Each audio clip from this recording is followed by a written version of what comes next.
नमस्कार। MSVM coaching classes आपका स्वागत करता है और आज हम पढ़ने वाले हैं बहुत ही महत्वपूर्ण टॉपिक कार्तीय चिन्ह परिपाटी, जिससे आपको लेंस व दर्पण के सवाल हल करने में मदद मिलेगी। इसके अभाव में आप सवालों को हल नहीं कर सकते हैं। पहले हमें जानना पड़ेगा कि बिंब की दूरी धनात्मक लेनी है या ऋणात्मक, प्रतिबिंब की दूरी धनात्मक लेनी है या ऋणात्मक, इनकी ऊंचाइयां बिंब या प्रतिबिंब की ऊंचाई धनात्मक लेनी है या ऋणात्मक, इनके मान हम दर्पण सूत्र में या लेंस सूत्र में किस प्रकार से रखेंगे। तो उससे पहले हमें कार्तीय चिन्ह परिपाटी का ज्ञान होना बहुत ही आवश्यक है। तो आइए जानते हैं कार्तीय चिन्ह परिपाटी क्या होती है और इसमें किस प्रकार से मानों को लिया जाता है। तो ये हमारी मुख्य अक्ष है और जो यहाँ पर है, यहाँ पर हम दर्पण या लेंस दोनों में से किसी को भी रख सकते हैं। यहाँ पर हम उत्तल लेंस हो या अवतल लेंस हो या कोई सा भी दर्पण हो, अवतल दर्पण हो या उत्तल दर्पण हो, उसको यहाँ पर रखेंगे। ये हमारी मुख्य अक्ष है और मुख्य अक्ष से यह हमारा जो दर्पण है या लेंस है, उससे बाईं ओर की दूरियां और इधर दाएं ओर की दूरियां। तो बाईं और दाएं को कैसे मापेंगे अपन? जिधर हमारा B दिख रहा है उधर बायां और जिधर D बन रहा है उधर दायां। तो इधर की दूरियों को हम बाईं ओर की दूरियां कहेंगे और इधर की दूरियों को हम कहेंगे दाईं साइड। वो हमारी बाईं साइड है ना, ये B तो बाईं साइड और इधर D तो दाईं साइड। तो बिंब को हमेशा जब हम कोई वस्तु या बिंब लेंगे उसे हमेशा बाईं ओर ही रखा जाएगा, यानी कि दर्पण या लेंस के हमेशा बाईं ओर रखा जाएगा बिंब को या वस्तु को, और प्रकाश इधर से आएगा, आपतित होगा। बिंब से आपतित किरणें हमेशा बाईं ओर से आएगी, प्रकाश हमेशा बाईं ओर से आएगा क्योंकि वस्तु या बिंब बाईं ओर रखा हुआ है। तो लेंस या दर्पण से बाईं ओर की दूरियों को ऋणात्मक लिया जाता है, ऋणात्मक लिया जाता है, और दर्पण या लेंस से दाईं ओर की दूरियों को धनात्मक लिया जाता है। उसके बाद यदि अपन देखें कि बिंब की ऊंचाई या प्रतिबिंब की ऊंचाई, बिंब या प्रतिबिंब की ऊंचाई धनात्मक ली जाएगी या ऋणात्मक, तो यदि मुख्य अक्ष से ऊपर की ओर बिंब रखा हुआ है तो उसकी ऊंचाई को धनात्मक लिया जाएगा, और यदि नीचे की ओर रखा गया है तो उसकी ऊंचाई को ऋणात्मक लिया जाएगा। प्रतिबिंब ऊपर की ओर बन रहा है तो उसकी ऊंचाई धनात्मक होगी, प्रतिबिंब यदि नीचे की ओर बन रहा है तो उसकी ऊंचाई ऋणात्मक होगी। इन्हें कहां से लिया गया है? इन्हें आइए ग्राफ के माध्यम से समझते हैं। ये हमारा ग्राफ है, एक्स अक्ष, एक्स डैश, वाई अक्ष और वाई डैश। हमेशा एक्स अक्ष की दूरियां धनात्मक होती है और एक्स डैश की दूरियां ऋणात्मक होती है। ये हमारा क्षैतिज अक्ष है और ये हमारा ऊर्ध्वाधर अक्ष है।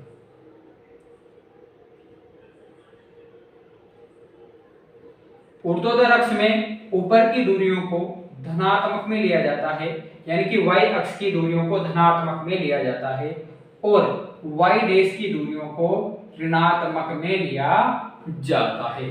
तो इसी प्रकार से हमारी कार्तीय चिन्ह परिपाटी है, यानी कि दाईं ओर की दूरियां, जैसे ग्राफ में दाईं ओर की दूरियों को धनात्मक लिया जाता है, ऐसे ही कार्तीय चिन्ह परिपाटी में लेंस या दर्पण से दाईं ओर की दूरियों का मान धनात्मक होता है, और एक्स डैश यानी कि बाईं ओर की दूरियां, बाईं ओर की दूरियां यहाँ पर ऋणात्मक है तो यहाँ पर भी इसमें बाईं ओर की दूरियों को ऋणात्मक लिया जाता है। ऊर्ध्वाधर में y अक्ष की दूरियां हमेशा धनात्मक होती है, तो यहाँ देखिए अपन, यहाँ पर भी ऊपर की दूरियों को लंबवत, मुख्य अक्ष के लंबवत की दूरियों को धनात्मक में लिया जाता है। यहाँ देखिए अपन ऊर्ध्वाधर में नीचे की ओर जो y डैश अक्ष है वहां की दूरियों को ऋणात्मक लिया जाता है, तो यहाँ पर भी लंबवत नीचे की दूरियों को ऋणात्मक ऊंचाई के रूप में लिया जाता है। और यह सब चीजें यहाँ पर भी समझाई गई है कि बिंब दर्पण या लेंस के बाईं ओर रखा जाता है। बिंब को हमेशा बाईं ओर रखा जाएगा। मुख्य अक्ष के समांतर सभी दूरियां दर्पण के ध्रुव P या लेंस के प्रकाशिक केंद्र O से मापी जाती है। दूरी कहां से मापी जाएगी कि वस्तु कितनी दूरी पर रखी गई है या प्रतिबिंब कितनी दूरी पर बना हुआ है, तो दूरियां हमेशा यहां से मापी जाएगी। यानी कि जो हमारा लेंस होगा तो उसका मध्य बिंदु होगा प्रकाशिक केंद्र, और जो हमारा दर्पण होता है उसका जो सेंटर पॉइंट होता है उसे कहते हैं ध्रुव या पोल। वहां से बिंब की या प्रतिबिंब की दूरियां मापी जाती है। मुख्य अक्ष के समांतर मूल बिंदु P या O के दाईं ओर की दूरियां धनात्मक, दाईं ओर की दूरियां धनात्मक और बाईं ओर की दूरियां ऋणात्मक ली जाती है। बाईं साइड की दूरियों को ऋणात्मक लिया जाता है। मुख्य अक्ष के लंबवत ऊपर की ओर धनात्मक, मुख्य अक्ष के लंबवत ऊपर की दूरियों को धनात्मक में लिया जाता है और नीचे की दूरियों को ऋणात्मक में लिया जाता है। यानी कि बिंब की दूरी, बिंब की दूरी हमेशा ऋणात्मक होती है।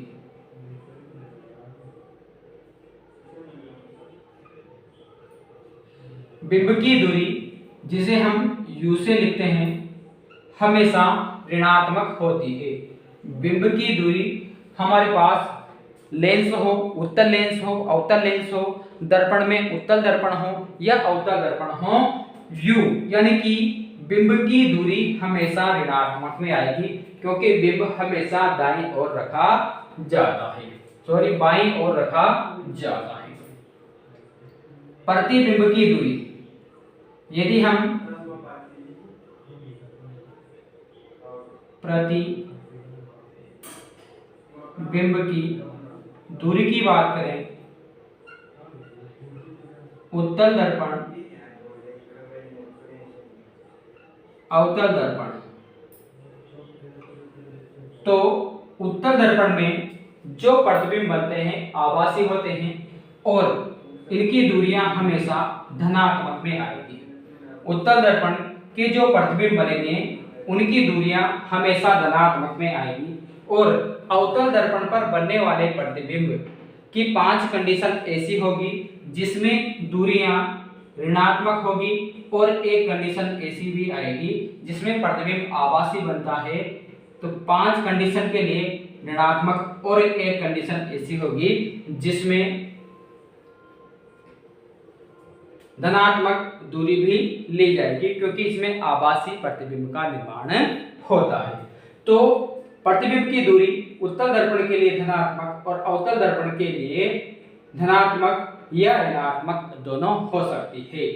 इसी प्रकार से यदि हम लेंस की बात करें तो लेंस में जो उत्तल लेंस होगा उसके लिए 5 कंडीशन ऋणात्मक और एक कंडीशन में क्या होगा, धनात्मक होगी, और अवतल लेंस के लिए दोनों धनात्मक होती है। और बिंब की ऊंचाई यदि ऊपर है तो धनात्मक और प्रतिबिंब की ऊंचाई यदि उल्टा बन रहा है तो ऋणात्मक हो सकती है और सीधा प्रतिबिंब बन रहा है तो धनात्मक भी हो सकती है। इसके बाद पढ़ेंगे अपन गोलीय दर्पण के नियम, यानी कि प्रतिबिंबों का निर्माण कैसे होता है।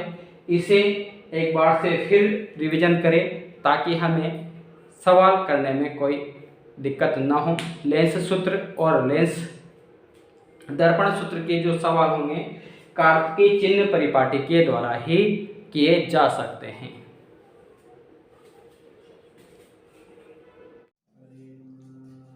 आइए अब हम जानते हैं गोलीय दर्पण से प्रतिबिंब निर्माण के नियम, कि गोलीय दर्पण से प्रतिबिंबों के निर्माण के लिए हमें किन किन नियमों का पालन करना पड़ेगा।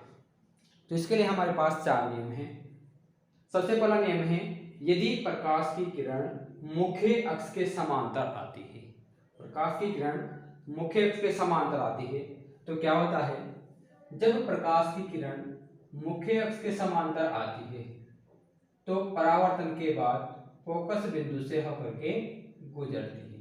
मुख्य अक्ष से समांतर आने वाली प्रकाश की किरण मुख्य अक्ष के समांतर आने वाली प्रकाश की किरण परावर्तन के बाद फोकस बिंदु से होकर गुजरती है या फोकस बिंदु से गुजरती हुई प्रतीत होती है।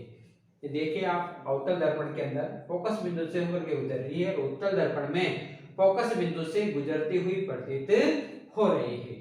तो अपन को नियम नंबर 1 याद रखना है कि मुख्य अक्ष के समांतर आने वाली प्रकाश की किरणें परावर्तन के बाद फोकस बिंदु से गुजरती है या फोकस बिंदु से गुजरती हुई प्रतीत होती है। जब कोई प्रकाश की किरण मुख्य अक्ष के समांतर आपतित होती है तो परावर्तन के बाद वह फोकस बिंदु से गुजरती है या गुजरती हुई प्रतीत होती है। दूसरा नियम है कि जब प्रकाश की किरण फोकस बिंदु से आए, फोकस बिंदु से आपतित हो तो क्या होगा। तो मुख्य अक्ष के समांतर आ रही थी तो फोकस बिंदु से गुजरती है। तो दूसरा नियम जस्ट इसका उल्टा है कि जब प्रकाश की किरण फोकस बिंदु से आएगी तो परावर्तन के बाद मुख्य अक्ष के समांतर हो जाती है। देखें यहां से मान लो कोई प्रकाश की किरण आपतित हो रही है तो ये परावर्तन के बाद क्या होगी, यहां से मुख्य अक्ष के समांतर हो जाती है।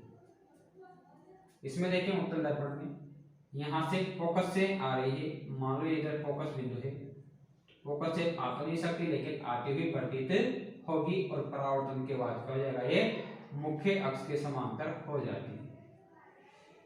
थोड़ा सा सही बना देते हैं इसको। तो देखिए जस्ट इसका उल्टा है, इसमें मुख्य अक्ष के समांतर आ रही थी और फोकस बिंदु से गुजर रही थी। इसमें फोकस बिंदु से आ रही है और परावर्तन के बाद मुख्य अक्ष के समांतर हो जाती है। इसमें देखिए मुख्य अक्ष के समांतर आ रही है और परावर्तन के बाद फोकस से जाती हुई प्रतीत हो रही है। इसमें फोकस से आती हुई प्रतीत हो रही है और परावर्तन के बाद मुख्य अक्ष के समांतर हो जाती है। तो नियम नंबर 2 है कि मुख्य फोकस से आपतित प्रकाश किरण परावर्तन के बाद मुख्य अक्ष के समांतर हो जाती है। तीसरा नियम देखते हैं हम, वक्रता केंद्र C से गुजरने वाली प्रकाश किरण। यह हमारा वक्रता केंद्र है और यदि प्रकाश की किरण वक्रता केंद्र से गुजरती है तो क्या होता है, प्रकाश केंद्र वक्रता केंद्र से गुजरने वाली प्रकाश की किरण परावर्तन के बाद वापस उसी पथ पर लौट जाती है। नियम नंबर 3 देखिए यदि यहां से आ रही है कोई प्रकाश की किरण और कहां जा रही है, वक्रता केंद्र की ओर जाती हुई प्रतीत हो रही है तो ये आने वाली किरण वापस इसी पथ पर लौट जाएगी। तो नियम नंबर 3, वक्रता केंद्र C से गुजरने वाली प्रकाश की किरण का क्या होता है, वक्रता केंद्र C से गुजरने वाली प्रकाश किरण वापस अपने पथ पर पुनः लौट जाती है। वक्रता केंद्र C से गुजरने वाली प्रकाश किरण परावर्तन के बाद पुनः उसी पथ पर लौट जाती है। यदि पूछा जाए कि क्यों लौट जाती है तो आपतित किरण परावर्तक पृष्ठ पर अभिलंब के अनुदिश पड़ती है, इसी कारण से वह पुनः उसी पथ पर लौट जाती है।